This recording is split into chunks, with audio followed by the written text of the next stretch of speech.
Rojava'ya dönük saldırıları nasıl değerlendirirsiniz? Tepkiniz nedir? Bunlar sadece HTŞ çetelerinin kendi başına karar aldığı bir şey değil. Biz bu HTŞ çetelerinin ve buraya dair Türkiye hükümetinin tepkisini geçmişten de biliyoruz. Daha üzerinden çok geçmedi Ankara'da Ahmet Şara'yı ağırlamalarının.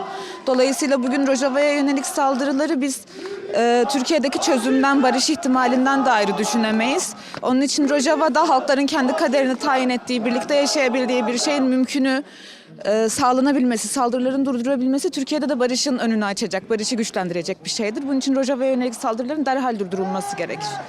Sizce bu saldırılarla ne amaçlanmak isteniyor? Yani Kürtlerin özgürlüğü neden engellenmek isteniyor? Neden? Bugün HTŞ yani kendi IŞİD'in devamı olarak bugün orada iktidarda. Uluslararası emperyalistlerin desteğiyle iktidara gelmiş bir güç Suriye'de. Ve bugün de kendi varlığını buralarla yaptığı anlaşmalarla devam ettiriyor. Ama biz bugün HTŞ'nin oraya saldırmakta aldığı cesareti Türkiye'nin oraya verdiği açık destekten ayrı düşünemeyiz. Suriye'de bir Kürt varlığı, Türkiye sınırında bir Kürt varlığı Türkiye'deki iktidarı da açıkça rahatsız ediyor. Bunun için buraya yönelik desteklerini de açıktan ifade etmekten çekinmiyorlar.